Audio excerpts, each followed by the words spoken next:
Good morning friends. Welcome to my channel Zoology World. So இன்னைக்கு நம்ம என்ன பார்க்க போறோம் அப்படின்னா oogenesis process பார்க்க போறோம். சரிங்களா? So இந்த oogenesis அப்படின்னா என்ன அப்படின்னா it is a process of producing ovum or egg. சரிங்களா? ஸோ ஃபீமேலோட பாடியில் எக் ப்ரொடக்ஷன் ஆகிற ப்ராசஸ் தான் நம்ம என்னென்னு சொல்கிறோம் அப்படின்னா oogenesis அப்படின்னு சொல்கிறோம். ஸோ இந்த oogenesis அப்படின்னு எடுத்துக்கிட்டோம் அப்படின்னா மேலோட ஸ்பெர்மட்டோஜெனிசிஸ் ப்ராசஸ் வந்து அவங்களோட பியூபர்ட்டிக்கு அப்புறமா செகண்டரி செக்ஷுவல் கேரக்டரிஸ்டிக்ஸ் டெவலப் ஆரம்பிக்கிற டைமில் தான் அவங்களோட ஸ்பெர்ம் ப்ரொடக்ஷன் ஆரம்பிக்கும். பட் நம்மளோட பாடியில் ஃபீமேலோட பாடியில் அப்படின்னு எடுத்துக்கிட்டோம் அப்படின்னா இது ஒரு இர்ரெகுலர். சரிங்களா?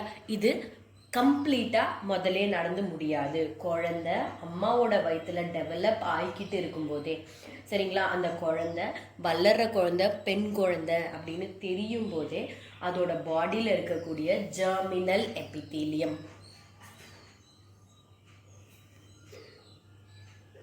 ஸோ இந்த ஜெர்மினல் எபித்தீலியம் அப்படின்னு சொல்லக்கூடிய ஓவரியில் இருக்கக்கூடிய இந்த செல் என்ன ஆகுது அப்படின்னா மைட்டாசிஸ் டிவிஷன் மூலயமா டிவைட் ஆகி thousands or even millions of செல்ஸை ப்ரொடியூஸ் பண்ணுது. அந்த செல்லை தான் நம்ம என்ன சொல்கிறோம் அப்படின்னா ஊகோனியா அப்படின்னு சொல்லலாம். அப்படி இல்லைன்னா எக் மதர் செல் அப்படின்னு சொல்லலாம். சரிங்களா?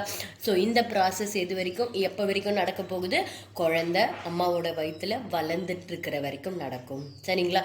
எப்போ குழந்தை பிறக்கிற சமயத்தோட இந்த ஊகோனியா ப்ராசஸ் என்ன ஆகிடும் அப்படின்னா ஸ்டாப் ஆகிடும். சரிங்களா? ஸோ இது வரைக்கும் அம்மாவோட வயிற்றுல குழந்தை வளரும்போது நடக்குது.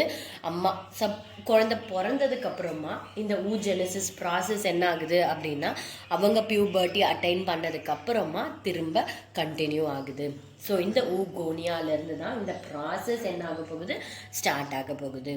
ஸோ இந்த ஊகோனியா அகெயின் மைட்டாசிஸ் மூலயமா டிவைட் ஆகி பியூபர்ட்டி அப்புறம் சரிங்களா ஒன்ஸ் தே அட்டைன் பியூபர்ட்டி அப்படிங்கிறது ஃபஸ்ட்டு ஓவமோட ரிலீஸை தான் நம்ம அப்படி சொல்கிறோம். சரிங்களா? ஸோ அப்போது எப்போ அவங்களோட பாடியில் ஹார்மோனோட செக்ரீஷன் ஸ்டார்ட் ஆகுதோ அப்போ என்ன ஆகும்? இந்த ஊகோனியா செல் மைட்டாசிஸ் மூலயமா டிவைட் ஆகி இந்த ஊகோனியா டிப்ளாய்டாக இருக்கும். ஸோ இந்த டிப்ளாய்டு ஊகோனியா திரும்ப என்னவா மாறுது அப்படின்னா டிப்ளாய்டு கண்டிஷனில் இருக்கக்கூடிய பிரைமரி ஊசைட்டாக மாறுது. சரிங்களா? இந்த பிரைமரி ஊசைட் என்ன ஆகுது அப்படின்னா மியாசிஸ் டிவிஷனில் டிவைட் ஆகுது. ஸோ மியாசிஸ் 1ல் டிவைட் ஆகி இது என்னவா பிரியுது அப்படின்னா ரெண்டு ஹாஃப் குரோமோசோம் இருக்கக்கூடிய ஸ்ட்ரக்சர்ஸாக பிரியுது. ஏன் இது ஹாஃபாக பிரியணும் அப்படின்னா குரோமோசோமோட நம்பரை அது என்ன பண்ணணும்னா ரீட்டைன் பண்ணணும். சரிங்களா? ஸோ ஃபீமேலோட பாடியிலேருந்து 23 குரோமோசோம் வரணும், மேலோட பாடியிலேருந்து 23 வரணும். ரெண்டும் ஃபியூஸ் ஆனால் தான் நமக்கு அந்த டிப்ளாய்டு 23 பேர் அப்படிங்கிறத நம்மளால் ரீட்டைன் பண்ண முடியும். அதனால் பிரிஞ்ச ஒன்று secondary. So secondary oocyte primary ஊசைட்லேருந்து ரெண்டாக பிரிஞ்சு மியாசிஸ் டிவிஷன் மூலயமா ஒரு செகண்டரி ஊசைட்டாகவும் இன்னொன்று ஃபஸ்ட்டு போலார் பாடியாகவும் மாறுது. ஸோ இந்த போலார் பாடிக்குன்னு பர்டிகுலராக எந்த ஃபங்க்ஷனும் கிடையாது. குரோமோசோம் ஹாஃபாக பிரியணும் அப்படிங்கிறதுனால அது அந்த ஹாஃப் என்ன ஆகுதுன்னா போலார் பாடியாக மாறுது. அடுத்து திரும்ப இருக்கக்கூடிய இந்த செகண்டரி ஊசைட் என்ன ஆகுது அப்படின்னா மியாசிஸ் 2 டிவிஷனுக்கு போகுது. ஸோ அகெயின் மியாசிஸ் 2 டிவிஷனுக்கு போனதுக்கப்புறமா இந்த செகண்டரி ஊசைட் என்னவா மாறுது அப்படின்னா ஒன்று ஓவம் ஆர் எக்காகவும் இன்னொன்று செகண்ட் போலார் பாடியாகவும் மாறுது. சரிங்களா? ஓகேங்களா? ஸோ இதோட நம்மளோட oogenesis ப்ராசஸ் என்ன ஆகுது? கம்ப்ளீட் ஆகுது. ஓகேங்களா? அடுத்தது நமக்கு இதிலிருந்து என்ன கிடைச்சிது? ஓவம் கிடைச்சிடுச்சு. அடுத்து நம்ம பார்க்க போகிறது என்ன அப்படின்னா ஸ்ட்ரக்சர் ஆஃப் ஓவம்.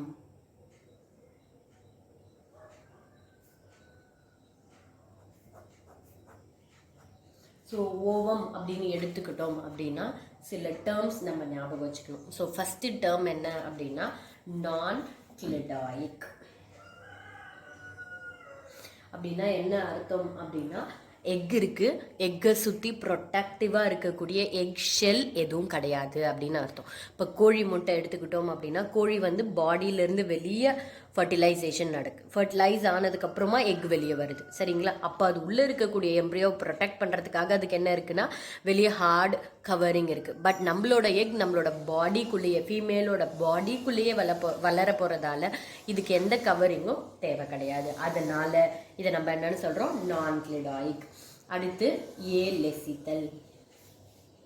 இதில் வந்து யோக் அப்படின்னு சொல்லக்கூடிய உள்ளே இருக்கக்கூடிய அந்த மஞ்சக்கரு வந்து இருக்காது. அதனால இதை நம்ம என்னென்னு சொல்கிறோம், ஏலெசித்தல். அதுக்கு அடுத்தது மைக்ரோஸ்கோபிக். ஓவமை நம்மளால் என்ன பண்ண முடியாதுன்னா நேக்கட் ஐயில் பார்க்க முடியாது, வெறும் கண்ணால் பார்க்க முடியாது, சரிங்களா? அடுத்து நம்ம பார்க்க போகிறது ஓவமில் இருக்கக்கூடிய லேயர்ஸ்.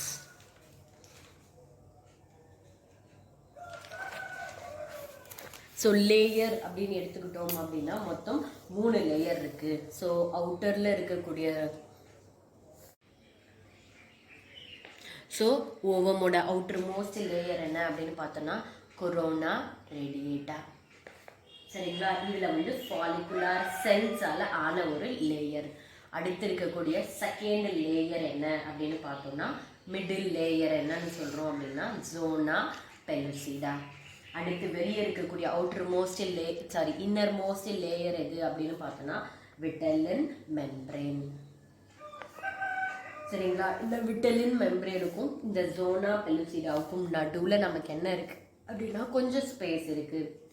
அந்த ஸ்பேஸை நம்ம பெரி விட்டலின் ஸ்பேஸ் அப்படின்னு சொல்கிறோம், சரிங்களா? இப்போ டயக்ராமேட்டிக்காக பார்க்கலாம். ஸோ ஓவமோட இன்னர் மோஸ்ட் லேயர், அதுக்குள்ளே இருக்கக்கூடிய நியூக்ளியஸை சுற்றி இருக்கக்கூடிய ஊப்ளாசம், சைட்டோபிளாசம் தான் ஓவம்குள்ளே இருக்கக்கூடியதை நம்ம ஊப்ளாசம் அப்படின்னு சொல்லுவோம்.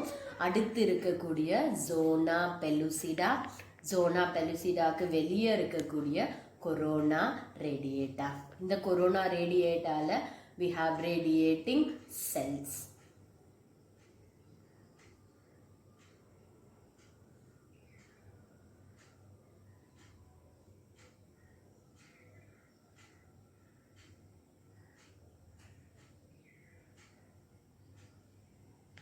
சரிங்களா? இது first layer corona radiata.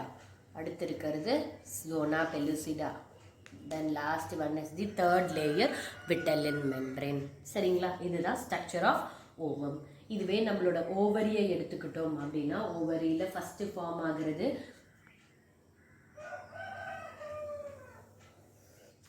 First என்ன இருக்கும் அப்படின்னா